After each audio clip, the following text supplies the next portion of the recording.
بسم اللہ الرحمن الرحیم۔ حضرت صالح علیہ السلام قوم سمود کی طرف نبی بنا کر بھیجے گئے۔ آپ نے جب قوم سمود کو خدا کا فرمان سنا کر ایمان کی دعوت دی تو اس سرکش قوم نے آپ سے یہ معجزہ طلب کیا کہ آپ اس پہاڑ کی چٹان سے ایک گابن اونٹنی نکالیے جو خوب فربا و ہر قسم کے عیوب و نقائص سے پاک ہو۔ چنانچہ آپ نے چٹان کی طرف اشارہ فرمایا تو وہ فوراً ہی پھٹ گئی، اور اس میں سے ایک نہایت ہی خوبصورت و تندرست اور خوب قد و قامت اونٹنی نکل پڑی جو گابن بھی تھی، اور نکل کر اس نے ایک بچہ بھی جنا، اور یہ اپنے بچے کے ساتھ میدانوں میں چرتی پھرتی رہی۔ اس بستی میں ایک ہی تالاب تھا جس میں پہاڑوں کے چشموں سے پانی گر کر جمع ہوتا تھا۔ آپ نے فرمایا کہ اے لوگو، دیکھو، یہ معجزے کی اونٹنی ہے۔ ایک روز تمہارے تالاب کا سارا پانی یہ پی ڈالے گی اور ایک روز تم لوگ پینا۔ قوم سمود نے اس کو مان لیا۔ پھر آپ نے قوم سمود کے سامنے یہ تقریر فرمائی کہ اے میری قوم، اللہ کی عبادت کرو، اس کے سوا کوئی تمہارا معبود نہیں۔ بے شک تمہارے پاس تمہارے رب کی طرف سے روشن دلیل آ گئی۔ یہ اللہ کی اونٹنی ہے تمہارے لیے نشانی، تو اسے چھوڑ دو کہ اللہ کی زمین پر چرے، اور اسے برائی سے ہاتھ نہ لگاؤ کہ تمہیں دردناک عذاب آئے گا۔ چند دن تو قوم سمود نے تکلیف کو برداشت کیا کہ ایک دن ان کو پانی نہیں ملتا تھا، کیونکہ اس دن تالاب کا سارا پانی اونٹنی پی جاتی تھی۔ اس لیے ان لوگوں نے طے کر لیا کہ اونٹنی کو قتل کر ڈالیں۔ چنانچہ اس قوم میں قدار بن صائف جو سرخ رنگ کا بوری آنکھوں والا اور پستہ قد آدمی تھا، اور ایک زناکار عورت کا لڑکا تھا، ساری قوم کے حکم سے اس اونٹنی کو قتل کرنے کے لیے تیار ہو گیا۔ حضرت صالح علیہ السلام منع ہی کرتے رہے، لیکن قدار بن صالف نے پہلے تو اونٹنی کے چاروں پاؤں کو کاٹ ڈالا، پھر اس کو ذبح کر دیا، اور انتہائی سرکشی کے ساتھ حضرت صالح علیہ السلام سے بے ادبانہ گفتگو کرنے لگا۔ چنانچہ خداوند قدس کا ارشاد ہے کہ ان لوگوں نے اونٹنی کو ذبح کر دیا اور اپنے رب کے حکم سے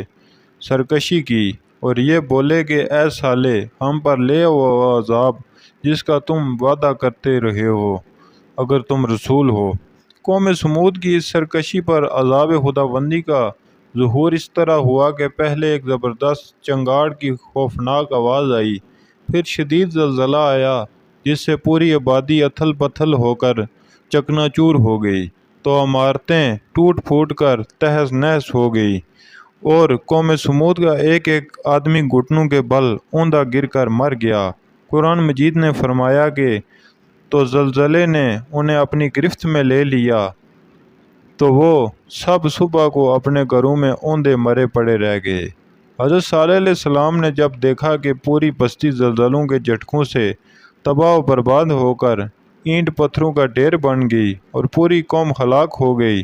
تو آپ کو بڑا صدمہ پہنچا، اور آپ کو قوم سمود اور ان کی بستی کے ویرانوں سے اس قدر نفرت ہو گئی کہ آپ نے ان لوگوں کی طرف سے منہ پھیر لیا، اور اس بستی کو چھوڑ کر دوسری جگہ تشریف لے گئے، اور چلتے وقت مردہ لاشوں سے یہ فرما کر روانہ ہو گئے کہ اے میری قوم، بے شک میں نے تمہیں اپنے رب کا پیغام پہنچا دیا اور تمہاری خیر خواہی کرتا رہا، لیکن تم خیر خواہوں کو پسند نہیں کرتے۔ خلاصہ کلام یہ ہے کہ قوم سمود کی پوری بستی برباد و ویران ہو کر کھنڈر بن گئی، اور پوری قوم فنا کے گھاٹ اتر گئی کہ آج ان کی نسل کا کوئی انسان روئے زمین پر باقی نہ رہ گیا۔ اس واقعے سے سبق یہ ملتا ہے کہ جب ایک نبی کی اونٹنی قتل کر دینے والی قوم عذاب الہی کے تباہ کاریوں سے اس طرح فنا ہو گئی کہ ان کی نسل کا کوئی انسان بھی روئے زمین پر باقی نہ رہ گیا، تو جو قوم اپنے نبی کی آل و اولاد کو قتل کر ڈالے گی، وہ بلا وہ عذاب الہی کے قہر سے کب اور کس طرح محفوظ رہ سکتی ہے۔ چنانچہ تاریخ شاہد ہے کہ کربلا میں اہل بیت نبوت کو شہید کرنے والے یزیدی کوفیوں اور شامیوں کا یہی حشر ہوا کہ مختار بن عبید کے دور حکومت میں یزیدیوں کا بچہ بچہ قتل کر دیا گیا، اور ان کے گھروں کو تاحت و تاراج کر کے ان پر گدھوں کے ہل چلائے گئے، اور آج روئے زمین پر ان یزیدیوں کی نسل کا کوئی بچہ باقی نہیں رہ گیا۔ یہ ویڈیو ختم ہوئی، اور مزید ایسی ویڈیوز دیکھنے کے لیے چینل کو سبسکرائب کر کے بیل آئیکن کو پریس کر دیجئے، اور اگر ویڈیو پسند آئے تو لائک بھی کر دیں۔